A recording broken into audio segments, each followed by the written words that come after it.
Estimados, a última reflexão desse breve curso necessariamente nos remete para a atualidade e vigência da Revolução Brasileira. Eu tenho clareza, se olharmos a cena e as dificuldades políticas do cotidiano, parece que teorizar e postular a Revolução Brasileira é um ato de irrealismo político supremo. Ao contrário, eu creio que exatamente nesse lusco-fusco, nessa situação aparentemente sem saída da vida política brasileira, da luta dos trabalhadores, é exatamente agora que nós precisamos de um roteiro, do guia da Revolução Brasileira. Precisamente para enfrentar esse tempo de turbulência, orientado por uma praxis política e um programa à altura dos desafios em que a sociedade nos meteu, que a luta de classe nos colocou. Eu quero tratar 2 ou 3 temas que me parecem essenciais. Desde aquele extraordinário protesto popular de 2013, levado às ruas da cidade de São Paulo pelo movimento Passe Livre, quando ainda estávamos, em grande medida, lobotizados por 14 anos de governos petistas e por mais 8 anos de governos tucanos, daquele sistema que, de maneira muito genial, Gilberto Vasconcelos chamou de petucanismo, a alternativa de tucanos e petistas e a rivalidade no terreno partidário, mas a continuidade de um programa de transformação do capitalismo que emergiu, a partir do qual emergiu esse capitalismo dependente e rentístico, que sepultou para sempre todos aqueles sonhos, aquela idealização do programa de industrialização cepalino levado a cabo por governos democráticos antes de 64 e completados com a ditadura, cujo auge, vocês sabem, já disse em aulas anteriores, foi o segundo PND do general Ernesto Geisel, que entrou em crise definitiva a partir da década de 80, segundo todas as versões que estão em circulação entre nós. Aquele protesto popular dos estudantes pelo meio Passe Livre mostrou algo essencial, que aquela gigantesca digestão moral da pobreza, das políticas sociais, de sucessivos governos petistas, que permaneceram no governo durante longos 14 anos, era incapaz de tocar no nervo da exploração, da miséria e da exploração do nosso povo. Depois daquele protesto popular, nós nos deparamos com outro momento crucial da luta política, em que a luta de classes se intensificou de tal maneira que forças de direita, conservadoras, com descontentamento das classes médias e com a apatia dos trabalhadores, sobretudo aqueles trabalhadores mais organizados nas fábricas, nos sindicatos, que animam as centrais sindicais, que foi a destituição sem luta da presidente Dilma, 2016. Aquele período que parecia já suficientemente confuso, ficou totalmente esclarecido quando em 2018, um militar degradado, um parlamentar vinculado às piores práticas políticas e um herdeiro da ditadura chamado Jair Messias Bolsonaro, venceu as eleições de 2018. E ficou claro que um fenômeno novo estava emergindo em plena luz do dia, cujas advertências tinham sido 2013 e também 2016. O que ficou antagonizado naquela eleição de 2018? Algo muito importante da qual nós seguimos cativos, a despeito da recente vitória do ex-presidente Lula contra o protofascista Bolsonaro na eleição presidencial que acabamos de realizar. O que estava claro, que muita gente ainda lamentavelmente não entendeu, é o fato que em 2018, um sujeito que nasceu, como diria Brizola, da costela da ditadura, um filhote da ditadura, que defende as piores práticas possíveis, como a legalidade da tortura, a legitimidade da tortura na guerra de classes, o entreguismo desvairado para o Brasil, da riqueza brasileira para as multinacionais, um presidente que, pasmem, bate continência para a bandeira dos Estados Unidos, que é o imperialismo que domina todo o continente latino-americano. Esse presidente venceu as eleições e se apresentou aqui numa farsa que comoveu milhões de trabalhadores e levou milhões de trabalhadores para o carril, para o bando da direita. Ele se apresentou aqui como uma candidatura contra o sistema. E o candidato da esquerda liberal de 2018, Fernando Haddad, ex-ministro de Lula, se apresentava precisamente como um defensor da democracia em abstrato e, aos olhos de milhões de trabalhadores, como alguém que defendia o atual regime político. O aparente paradoxo consiste nisso, e que deu uma vitória gigantesca para ele em 2018. O fato de que um sujeito absolutamente desconhecido das maiorias, pertencente às piores práticas parlamentares, um militar desqualificado, finalmente incorporou um radicalismo de direita contra o sistema político atual que levou milhões de brasileiros a combater o sistema e apoiar essa proposta, que no fundo era uma proposta não só que vinha dos porões da ditadura, do pior de Washington, como incorporando um ideário ultraliberal que afeta a vida de milhões, continua assaltando o Estado, concentrando a riqueza e o poder na mão de uma pequena coesão burguesa, que sob a hegemonia da fração financeira, consolida interesses do capital comercial, do capital agrário, do capital industrial remanescente e cada vez mais decadente, e todos fazendo a festa num assalto ao Estado gigantesco através da valorização fictícia do capital. Muito bem, em 2018 ficou claro que a burguesia brasileira, as classes dominantes, estavam movendo uma guerra de classes contra o nosso povo e que tinha como centro, para a busca de apoio de massas, algo muito importante. Essas forças decretavam, de maneira clara, que o sistema político estava apodrecido nas suas entranhas. E a manifestação mais eloquente dessa podridão era precisamente o fato de que as forças de direita esgrimiam um argumento que corresponde à verdade, mas que era não a razão desse colapso. O fato de que a corrupção estava claro através de uma famosa operação, a Operação Lava Jato, conduzida por um juiz que não merece a menor consideração nossa, desde que ficou claro que atropelou todas as formas do direito burguês e foi decisivamente orientado pelos interesses de Washington. Essa situação se reproduziu agora, nessa eleição de 2020. Nessa eleição de 2020, novamente aquele impasse permaneceu.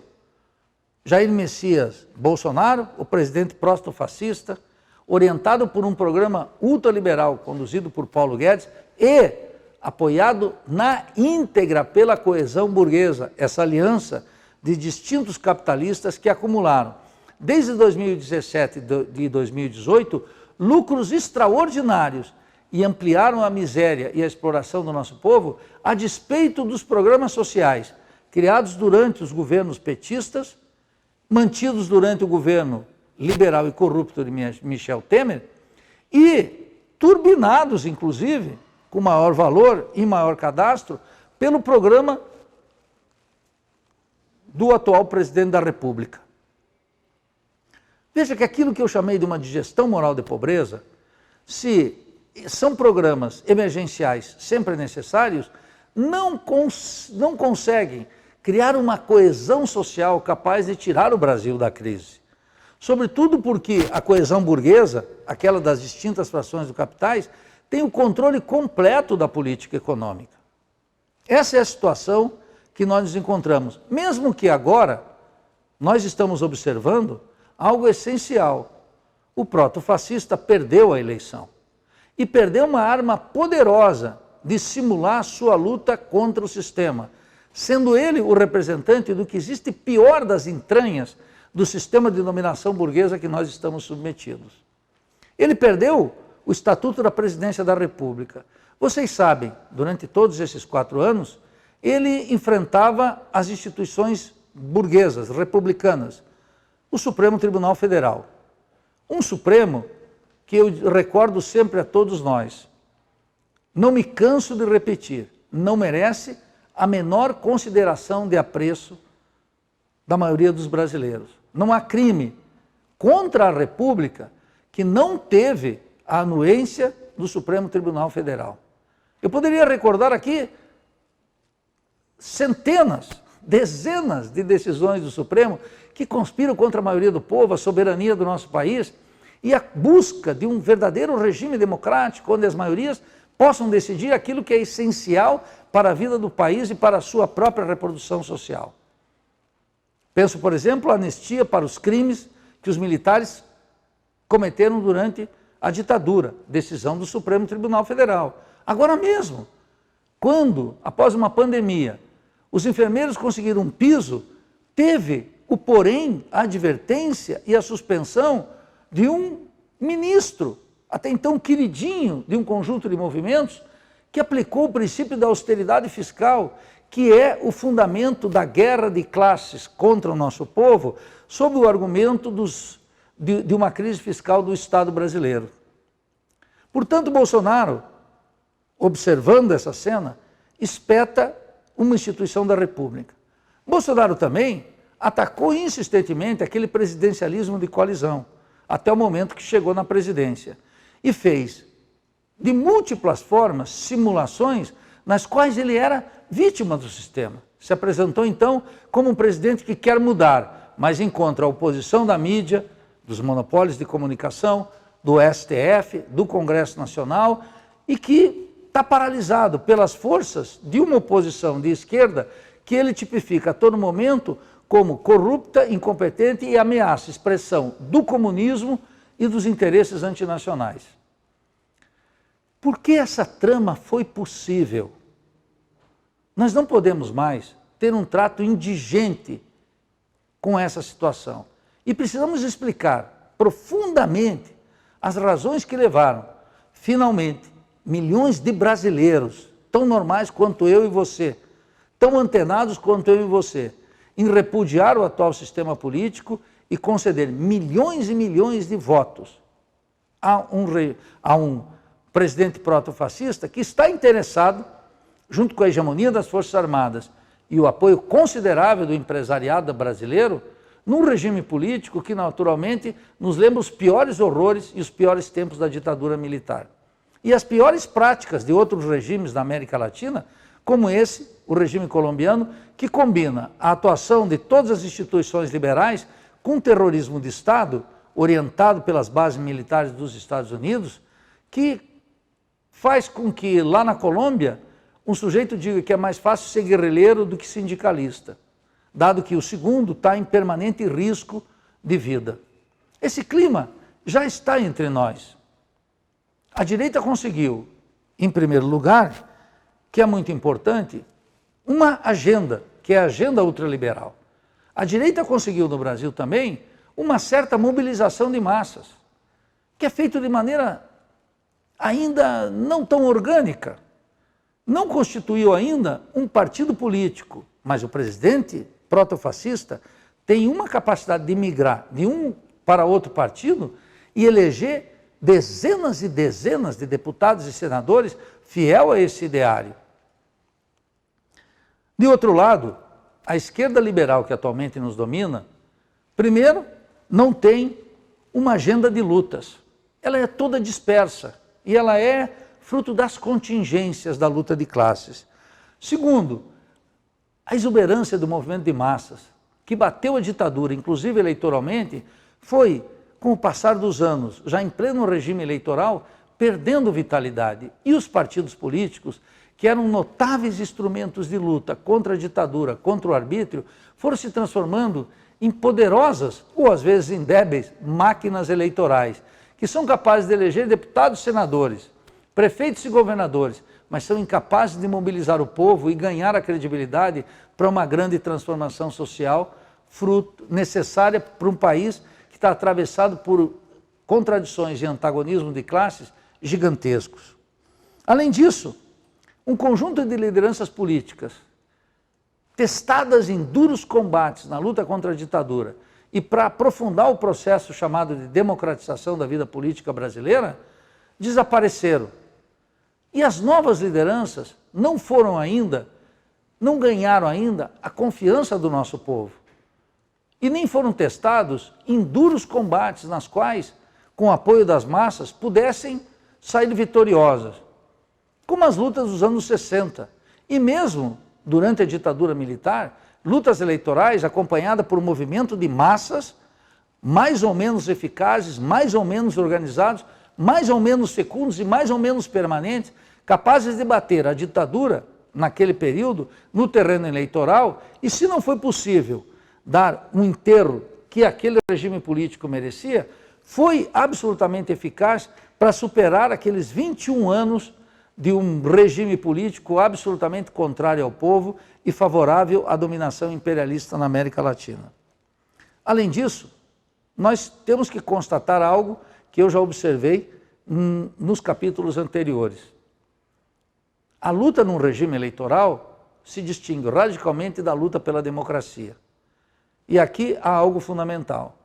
Na medida em que se consolidava isso que os liberais chamam da democracia, com os presidentes distintos passando a faixa um para o outro, nós fomos vendo que a consciência política do nosso povo foi diminuindo, que os movimentos organizados, o movimento social, o movimento sindical, foram perdendo vitalidade, que os partidos políticos foram abandonando doutrinas e foram se adaptando a técnicas de marketing, jogadas eleitorais, organizados não mais pela base, mas por programas de televisão e por processos eleitorais marcados por cada vez menor diminuição do tempo de televisão num país dominado por uma indústria cultural metropolitana e pelo monopólio dos meios de comunicação que são incapazes de ser vencidos, menos ainda batidos, literalmente, com o chamado tempo de televisão das campanhas eleitorais. O resultado foi que amplos setores sociais, afundados na miséria, na exploração e na alienação política, não encontraram um instrumento e ainda não possuem um instrumento para enfrentar essa ofensiva da burguesia, essa guerra de classes determinada pelas classes dominantes contra o nosso povo e contra a soberania do nosso país, necessário para sair desse vale de lágrimas em que nos encontramos. Essa situação não se reverteu com a vitória do presidente Lula e a derrota do protofascista. Esse roteiro ainda continua aqui, dando as cartas no meio dessa luta de classes intensa, cada vez mais nítida, em que as forças da reação, as forças protofascistas, que querem um regime distinto, mas que ainda não foram capazes de implantá-lo, estão todas trabalhando na mesma direção. Nós vivemos, nesse momento, uma crise cíclica do capitalismo e não é possível identificar as raízes dos nossos problemas, da economia, do Estado, da consciência de classe e do debate na cultura, na batalha das ideias, sem perceber essa grande transformação do capitalismo que eu chamei aqui desse capitalismo dependente e rentístico. Foi essa transformação objetiva que não caiu do céu, foi obra de 8 anos de Fernando Henrique, de 14 anos de governos petistas, depois teve um avanço importantíssimo com a Ponte do Futuro e agora seu epílogo com as transformações operadas por um governo que, a despeito de todos os seus crimes, foi mantido pela burguesia e pela classe dominante. Por quê? Porque a classe dominante não faria o impeachment do protofascista, porque implicaria numa interrupção do programa de reformas pró-capitalistas que interessa a essa coesão burguesa.